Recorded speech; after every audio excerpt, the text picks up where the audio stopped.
Bonjour, nous avons quitté Gunn et Mick à leur entrée en première année de lycée. Ils sont maintenant deux jeunes adolescents qui attirent les regards des filles comme des garçons. Nous avons vu également qu'ils passaient leur temps soit à la bibliothèque, soit au club de théâtre. Voyons donc la suite de leurs aventures dans le chapitre 9 de Enemy ou Boyfriend. La relation amicale entre Mick et Gunn était de plus en plus nette. Ils prenaient beaucoup de plaisir à être ensemble et à partager leur passion. Gunn adorait être sur la scène, tandis que Mick écrivait le scénario et mettait en scène le spectacle qui aurait lieu à la fin du semestre. Les cours étaient tout aussi plaisants. Chacun des deux frères était assidu et obtenait des notes plutôt bonnes sans être les premiers de la classe. Et malgré cela, ils attiraient l'attention de beaucoup d'élèves. Il n'était pas rare qu'une fille leur apporte un cadeau ou vienne leur demander leur line pour être en contact avec eux. Mais les deux frères refusaient toujours poliment, préférant pour le moment se concentrer sur les cours plutôt que sur une relation amoureuse. Au domicile, les relations entre Gunn et Tanya s'étaient eux aussi améliorées. Sans vraiment la considérer comme une mère, il l'acceptait comme étant la compagne de son père. Il avait cependant plus de problèmes avec Tao, qui, parfois, le lui rendait bien. Les jours et les semaines passent. Le spectacle de fin de semestre approche. Mick et Gunn s'entendent toujours aussi bien. Le soir, Mick fait répéter Gunn dans sa chambre. Parfois, ils terminent si tard qu'ils s'endorment dans le même lit.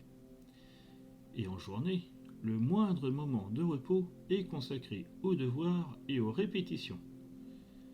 Les deux adolescents prennent à cœur leur rôle, et les filles deviennent de plus en plus hystériques en les voyant.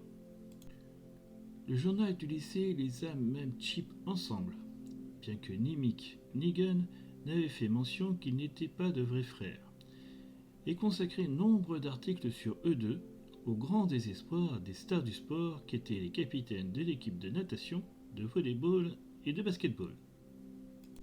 Tout d'abord, War, le capitaine de la natation.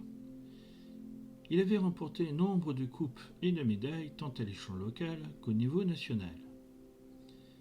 Bing était celui du volleyball, champion ASEAN et possesseur de nombreux trophées depuis le collège.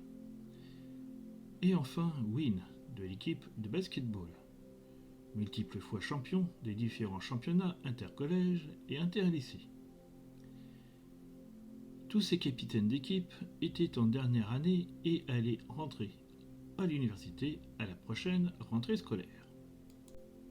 Mais Mick et Gunn ne se préoccupaient pas de tout cela et laissaient faire les racontars.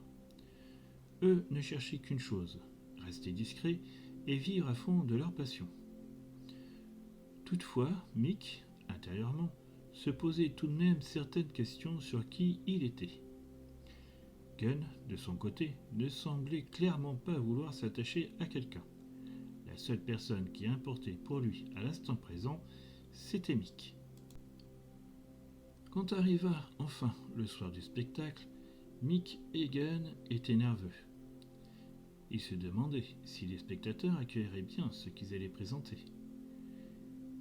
Au fil des minutes qui passaient avant le lever du rideau, la tension se faisait sentir dans les coulisses. Puis enfin, l'heure du spectacle arriva. Au fur et à mesure que les scènes se succédaient, les spectateurs réagissaient, tantôt en riant lors des moments joyeux, tantôt en s'exclamant lors des scènes plus époustouflantes. Mais à la fin de la représentation, devant l'ensemble des élèves et du corps enseignant, ce furent des applaudissements qui retentirent. Tout le monde fut ravi du spectacle. Mick et Gunn furent fous de joie, à tel point qu'ils se sautèrent dans les bras l'un de l'autre sans aucune gêne. En coulisses, le directeur de l'établissement vint les féliciter lui-même de leur représentation. Il fut très content de voir un tel spectacle moderne, mais tout à la fois classique.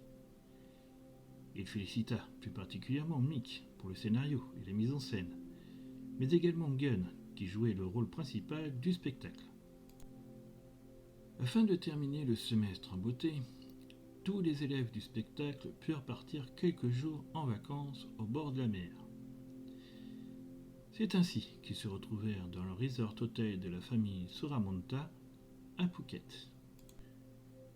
Durant le séjour au bord de la mer, il se passa plein d'événements, mais vous en saurez plus sur les aventures de Mick et Gunn dans le prochain épisode de Enemy ou Boyfriend.